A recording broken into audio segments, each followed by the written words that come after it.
First up, we have Amber Brown. Amber pretends to be an owl on the internet.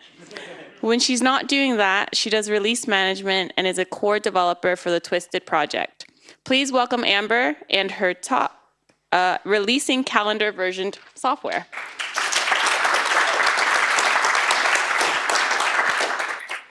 Hello, everyone. As you already know, I am Amber Brown. This is my Twitter and website. I make very quality posts. I'm from Perth, although I will be in Melbourne soon, joining everyone here. Yay! So, as mentioned, I work on the Twisted project. I've been the release manager for many versions over 3 years. I've also done a lot of work just on the project, porting it to Python 3, so like 40,000 plus lines of code, which has been very fun and very intensive. But when you're doing that much change, you need to update pretty often so that people can get the things they want to use. I also work on a couple of other projects, Trek, Client, PyDoctor, rproxy. So it's basically all of these bits of software that are sort of adjacent to the Twisted project use its approach to versioning, which I'll get to in a minute. So yeah, Twisted's pretty great. I love it. But let's talk about versioning. So what is versioning? It is consistency in your software's characteristics. Now, if you do something like you deploy off trunk, when you deploy trunk now, it'll be different than trunk, say, in 2 years. So if you're doing something that deploys on hundreds and hundreds of servers, you don't want to deploy off trunk on all of them, because in the meantime, between your first server getting deployed and your last server getting deployed, you may end up with a different version of the software.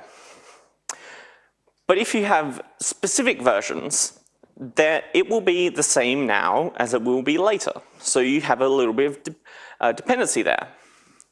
When you upgrade to, say, the next version, which is version Y, it is explicit and repeatable. You can do it locally, and then you can push it out to production. There's different kinds of versions depending on what you're releasing. So if you're releasing features, you will have a feature release, or a bug fix release, or a repackaging if, say, a file didn't get in the distribution. So overall, versioning makes your software much easier to use because people can depend on certain features or certain bugs being in certain versions, and it's much easier to deploy. We already know all this. So what do we have to choose from as far as versioning goes? We have SemVer, which is short for semantic versioning, which is quite commonly used by a lot of open source software. We also have what we call Calver, which is like what Twisted uses and what Ubuntu uses, where it depends not on the features or the bug fixes in the release, but when it was released. Of course, you could just give in to the chaos and just add random numbers and just not care about it. I mean, that's fine too. This doesn't actually tell me anything, and that's what I hate about the Java updater. It's like, I'm sure there's useful stuff, but there's no way of knowing whether that's the most recent version or even if it fixes any bugs, because it doesn't actually tell you, and there's no real super easy way to find out just by looking at that. So SemVer, if you haven't used it before, you have a major, a minor, and a patch. And you increase the major version when there is incompatible API changes. For example, you change how a feature works, and existing code will not work with it. A minor version is when you do something backwards compatibly, so you add a new feature that does not affect other things. And a patch version is mainly for fixing bug fixes that does not change how the software operates apart from fixing a bug, so it is backwards compatible. So it generally looks, breaking feature bug fix. You have version 1, which is your initial stable. 1.1 is you had a backwards compatible feature. 1.1.1 would be a backwards compatible bug fix. And then version 2 would be when you've changed some sort of functionality in a major way that existing software would stop working. Now, why would you use SemVer? Well, it fits very well for a lot of corporate reasons. It works very well when you have roadmaps, when you have feature roadmaps, and when you have top-down planning, and you can go, this feature will be in this version, and that's what it will make it this version. It's also kind of easy when you're upgrading to see whether it probably will work with your code base. So if you add this to like your requirements file, you can be like, hey, I'm fairly sure you can use any of these versions between 1 and 2, and because there won't be any backwards incompatible changes, it should just work. Because you have to change the major version, it does encourage developers to not break API and to do it a bit more sparingly. So you end up with breaking changes that happen very much on purpose with a lot more thought put into it rather than just changing it because you want to. It also makes it easier for developers to understand, so as you're someone that's looking at a version, and for people that are releasing the software to communicate their intent of the release. This will have a new a bug fix, or it will have a new feature, or it may change things. Unfortunately, this doesn't really fit reality as much. Production software is far too complex to decide if any change is a breaking one. You can fix something that you think is backwards compatible, but it might not be, especially in a language like Python. There is no such thing, especially in critical environments, where there is a safe release. You can upgrade to a patch version, but for example, if you have like HIPAA requirements or something, you still need to order that and you still need to be very, very careful because a bug fix to someone else might break you. It also doesn't scale very well to software that has many moving parts. For example, an operating system, a lot of different things change in it. And if you have a framework, then if you have it all as one sort of breaking change thing, if you release more often than every couple of months, you're going to end up with basically Chrome versioning syndrome, where you're going to be like version 100 within a couple of months. Also, because you need to wait for the next major bump, it forces your entire code base to work in lockstep with each other. Now this generally means that you have the big 2.0 or the big 3.0 that has so many changes in it that it ends up something like Perl 6 or Python 3 where adoption is hurt by it because it kills projects. Also, if you need to make a breaking change, some people just go, it's fine, we have SemVer, this allows us to do this, and we'll just update the major version. That's why there's some versions of software that seem incredibly simple, but of like version 6.5. Large user bases on the old major versions, because as we know, upgrading major versions of software is very hard, as we know from Python 2 and 3, means that you end up having to backport lots and lots of security fixes to those earlier versions. Even if you don't want them to use it, they still will be using it because they can't make the change. Agile developed software, it doesn't really fit this sort of top-down model. You end up with, especially like open source, you end up with features landing when they're sort of finished. There's no sort of very much planning when people come by and give fixes or give features, or maybe something stalled for many, many years. And is there a better way to communicate this to our users, that our software sort of works a bit different, to say, how do we serve our users with our versioning? Now, that seems a little bit weird, but Calver sort of works with it. Now, you release it not according to features, but according to time. That has been enough time since the past release to issue a new one. Now, some things have firm schedules, like Ubuntu, and Django mostly uses a semi-sort of calendar version sort of thing. They're like half doing it, but not. It's sort of a bit weird, but I'm using them as an example here because for my intents and purposes, they work. Lots of projects like the Twisted projects and YouTube DL and PyTZ sort of release when they're ready. Twisted releases when there's been enough time that there's enough stuff in the release that it's nice to get it out to users. YouTube DL updates when YouTube breaks everything. And PyTZ updates when the time zone database has changed. So those can't really be decided ahead of time because in Twisted, some features sit languished for like 6 years and then suddenly everything happens and they get merged. So if we held on a major release for that, we wouldn't be able to really say anything and we'd still be on like Twisted 1 because everything just sort of happens by itself.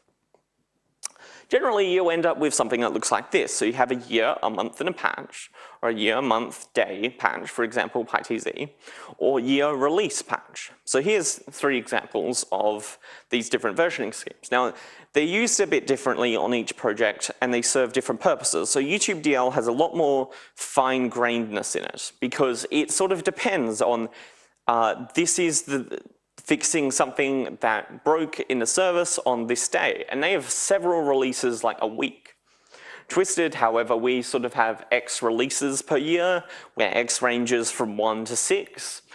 And sometimes we have them like in the same month or in subsequent months. So there's sort of a Ubuntu stage thing where it is the end of the year and then the month, and then a patch version doesn't really work for us.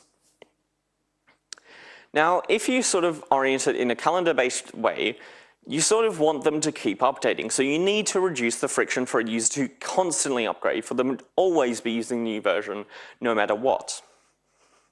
So your software kind of needs to be constantly stable.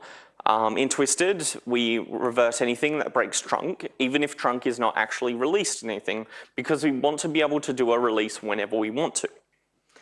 You do need to promise that because you're doing lots of releases, you don't have that major version to do to decide when things are breaking, you've got to kind of promise that there will be no breaking changes without ample time for deprecations ever, or at least without a good reason.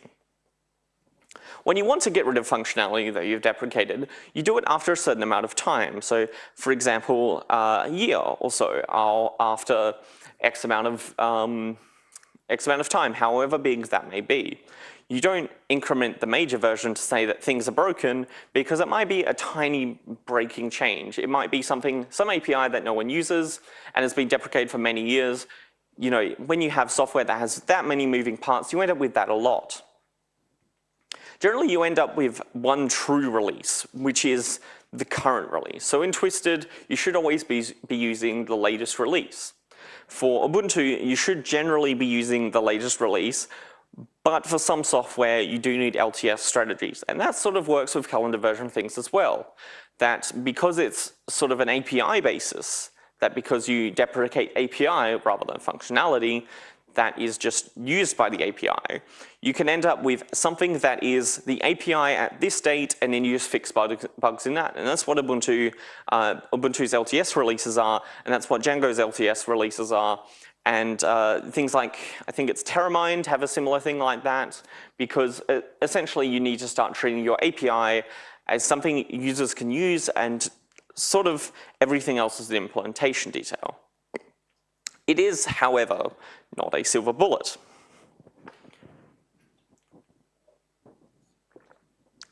So the realities of software is that bugs will happen.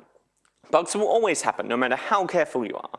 There are still bugs in things that NASA makes, and NASA makes software that has so rigorous software development practices that no one in this room could probably do that on a day-to-day basis. They have hundreds and hundreds of people and hundreds of engineers and QA testers, because it's going to space. And you can't fix it when it's going 1,000 Ks an hour upwards. Regressions, however, will happen. You have some software and you think you didn't break anything, but you accidentally changed the type of a variable, and now in Python 3 you get a Unicode decode error because it's now you didn't byte prefix a string somewhere or something like that. So regressions will happen because software is finicky. So saying that these things will always happen, the quality of your releases is dictated by how well you handle these. Now, calendar versioning is the acceptance that software will constantly change, is that no software is really sort of stuck in time and then changes a lot, because software is constantly changing internally. And it just exposes that to everyone else, that the software constantly improves in little bits and bits rather than going massively. Now, effective Calver requires that you adopt these better processes to handle this. You need to ensure that every change does not affect a public API. You need to have processes in place for deprecations, because you'll be doing them a lot, because you always need to give users adequate warning that something may change. Now, when you're implementing Calver, you kind of need to decide a few things when you're starting out. Your goals dictate your release schedule.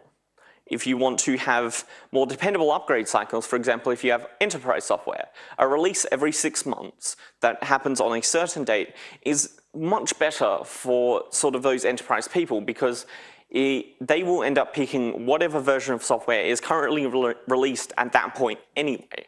They won't upgrade to the next major version until that time has happened. Strictly scheduled releases work well when they're not that often, so you have 1 or 2 releases a year. So for example, operating systems, Ubuntu has 2 releases a year. Enterprise software and the sort of things that are used by big dependable bases, for example, Django, have 1 every 8 months. Now, looser schedules mean you can release as often as you want to get features or fixes into the user's hands. This works well if you have lots and lots of releases a year when you have software that changes a lot and evolves a lot. Software that talks to external services, like YouTube or various other things that have security implications. For example, OpenSSL needs to release very often, and you need to stay up to date with security. And libraries and frameworks that may be undergoing constant small change. Now, Django has a release every 8 months or so. Twisted has about 5 every year. YouTube DL has about 1 or 2 a week. So it sort of makes sense that they all sort of have their different scheduling. That YouTube DL might not change for 2 weeks because no one's broken anything. And then it'll change because YouTube has pushed a new fix. While Twisted, we just sort of, it doesn't really matter until like we say we think there's enough in a version to go, here, you guys might want this. So deprecation policies are important. They must scale with your user base and your releases. So Twisted has 1 year of deprecation as long as 2 releases have happened in the meantime, so that you can't upgrade 1 release and then suddenly everything is broken. In case there's no releases for a certain amount of months, like happened in 2014. Django, however, requires about 8 to 16 months of deprecation, so it might be 1 release if it's the one before an LTS, or the one right after an LTS. I forget, it's a little bit more complicated. And they use sort of a SemVer Calver sort of hybrid. They're sort of doing halfway, but not quite all the way. You do need to alter how your quality assurance works, because constantly changing software needs to sort of have different QA processes than, you know, going gold with, for example, a video game. You have a product that you can then test, and it will stay the same until some later update. While constantly changing software, you need to do it a lot more automated, because you need it that as it changes, it makes sure things work. Because you won't have a person that sits down and QAs your entire release every single time you commit to master. More tests does mean that you have less likelihood of regressions. It doesn't completely eliminate them because you may not have written a test that covers that one specific case, and you may have had 100% line coverage and branch coverage, but you might not have had something if you pass a type that you haven't expected. You can issue release candidates and always have users that run their tests because you want them to have tests, because you want them to also be calendar version, run against your software so that you can make sure that your users won't be broken. And if you can cultivate a culture of people testing on trunk every so often to make sure that things in flight haven't changed, and things in releases that are about to happen haven't changed, then you end up with much healthier software. Now, regressions are the enemy of frequent releases, because the more often you release, the more often there is a chance that something might sneak into a release. But what is a regression itself? Well, a regression is when user software stops working through no fault of their own. So that means that they have done all due process, so they've run their tests, they've checked their warnings to see if there's any deprecation warnings, and their software is tested enough that you can know that it's good. And then you come in and you break everything. So Python import locations, argument types and names, return value types, behavior, all of these things are part of the public API that you need to protect from regressions. However, you do need to declare that no breaking changes only applies to the public API. If you have internal implementation details, they will need to change as long as the thing that the user sees does not change. And how can we introduce fewer of these regressions? Well, if you have a clear public API, you end up with having a line of what you can change and what you can't change. If you have private API that you expose, then that will need to be public, even if it is in an underscored module. You want to preference abstract interfaces over concrete implementations, because something may not have the same type when it's released, and that might be for good reason. For some things like bytes and Unicode, you sort of do need to depend on types, but for basically everything else, you want to rely on duck typing. And interfaces, for example, zope.interfaces, like interfaces versus abstract base classes, all that sort of thing, lets you say, does this thing have these properties, and that's all I care about. And as long as that public API stays the same, everything else can change. And you want to test just using your public API, what the users use. You don't want to test internal implementation details. And you want to make sure that everything is passed in so that you can't accidentally mock out things that will cause regressions later, because it does hide bugs in the underlying layers. If you mock out time.time, and then time.time suddenly returns a float or a long or something like that, and your code doesn't work, you want to know about it in your tests, not because you mocked out time.time. And I've seen that happen, and it's terrible. Don't do it. I talked about this in my talk last year, so I won't go into much more of that. Re-exporting functionality also works rather well, because you can sort of hint what your module actually provides with Dunderall, but it doesn't work with importing things directly. So to avoid having things that you've imported into your module that you use and then people rely on that being there, you want to write private modules and then have one big module. So here's your private module. So you have observer and formatting, those are private modules, and you have public API inside of them. Now, that's how you want to structure your code in your code base, but you want to import them into Logger so that your public API looks like this. So you can't accidentally export any implementation details. So if you import JSON in there, they can't accidentally import twisted.logger.json and then expect it to be there, because you never say that it's there in the first place. And users will depend on the dumbest things, and even if you say that is not public API, they will still rely on it, and that will cause a regression.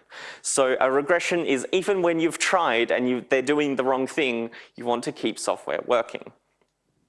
You don't want to track your performance as well, because software with performance constraints, performance degradation of even a couple of % can make it a total non-starter for some things. For example, if you have embedded software, you want to make sure that you stay the same speed or be faster, because you don't want to have a user go, yes, it's great, this new version, all my tests pass, and they put in production and everything just falls apart because they can't service requests fast enough.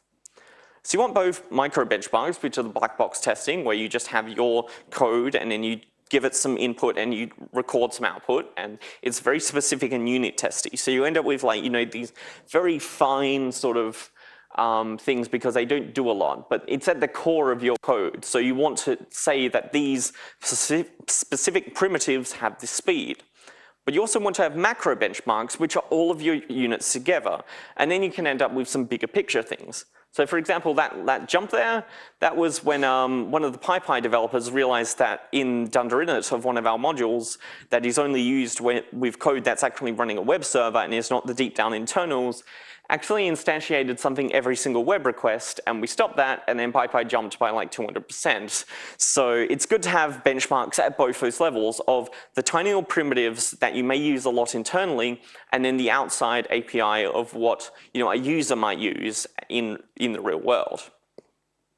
You'd also want to implement code review, because code review helps catch a lot of things. We do have a lower defect per line of code than most other software because of our code review process.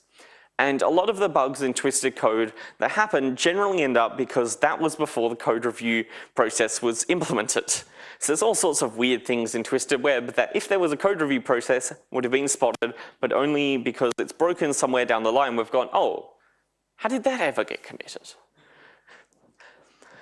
Most of these things can't be detected by tools, but let's go into what aren't regressions. Security fixes are not regressions, because even if you can fix it in a compatible way, you should, but if you can't, then it's better to have secure code than not secure code that works. Because if you accidentally leak all of Australia's census information, but hey, they could upgrade and it was fine, then you're going to run into some problems.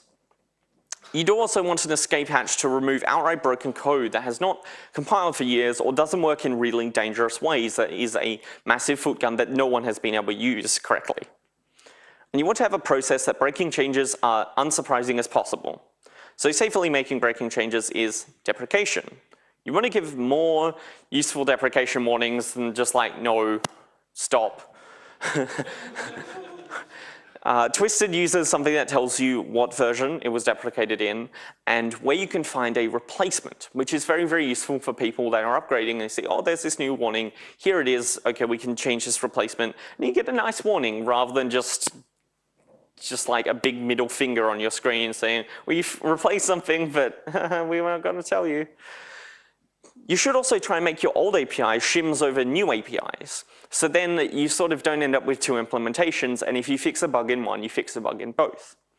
You want to encourage your users to run Python with -wd that will turn on deprecation warnings, so that when they upgrade, you say, run with deprecation warnings. Are there anything saying that something will be deprecated? If no, you are completely safe to upgrade. And then always remove it later. Don't leave things just lying around. Like, you want to clean your house and clean your software as if it was your house, and you wouldn't want bags of garbage, so get rid of the bags of garbage. But don't remove it all at once, because then you're increasing the likelihood that someone was relying on something deprecated and relying on a lot of things being deprecated, and then suddenly, you know, all of their stuff breaks. So what are some tools to help? So when you're doing a lot of changes, a lot of small changes, you want something that makes your news file better. And when you have changes that may happen across many, many releases, you can't just put it in a news file because you end up with merge conflicts. So I have a little project that builds it, that you make little news fragments and it combines it into a big news file when you do your final release. So it means that you sort of don't have to worry about people putting things in the wrong spots. Reach comparable versions. This is pulled out from Twisted Core. That lets you actually compare versions. So if you're checking for, like, is this available in this version? I know that it is. I can do rich comparing rather than the weird tuple stuff that sys.versioninfo is. That's a tuple, but on Python 2.7, it's not a tuple. It's actually an object. Because why? CodeCov.io is great. It's an online service, and it can count to 1. That is why we use it. Because other code coverage services that you put all your Travis code in, it's like, oh, these lines were tested, but you know, we can't figure out that they're combined. So you can run your Windows, your Linux, your Mac OS X, combine them, and you'll figure out what is covered on all of your services and get a much nicer number. Tox is great, use it, just use it more. So TLDR, you know, 6 steps. Pick what properties you want in your calendar versioning. Have a clear public API. Ensure that your test suite covers all of the public API that it can. Release early, release often, get those features into the hands of users so that they can make things that are better because you've given them all these new happy tools to do things with. And if you release too early and there's something that maybe wasn't a great idea, deprecate it, but replace it with a better version of it. And don't break the user's software. That is the most important thing. Questions?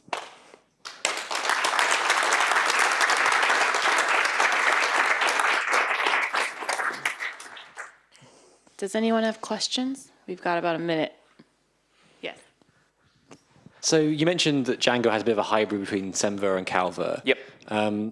Do you think that Calver is appropriate for every project, or do you think there's a sort of a range of different options in that spectrum that projects should choose based on their particular requirements or their size or any of those kind of things? So I think the larger the project is, the more appropriate Calver is, because it's more likely that several parts of it are going to be in flux. So boiling it down into one number that says that, yes, this definitely has no breaking changes in it, is not going to work, especially if you have tiny little bits of code that, you know, you don't want to increment every single time you fix a little thing in the Django RM that no one used, because you end up with like Django 107, and then that's just not useful to anyone, because it's like, why does there 107 versions?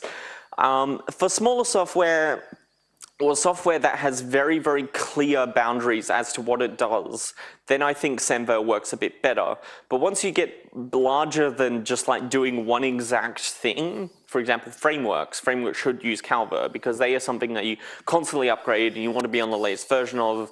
And when you have large breaking changes, for example, there's a lot of like companies that are on Django 1.5. Well, if there was something that you promised that there was never any breaking changes and each release was more often and was much smaller, so then there was less risk to upgrading and then getting culture of constantly upgrading your dependencies, then you end up with like a much better, users, having the latest software for that. But if you have something that is like very specific, like a algorithm that you can say this is version 1 of an algorithm and this is version 2 of an algorithm, then that is sort of specific enough that you can say that yes, this is a small enough API service that version 1 might just be the only version and it will never change. And then you have a bug fix, and the greatest example of this is LaTeX.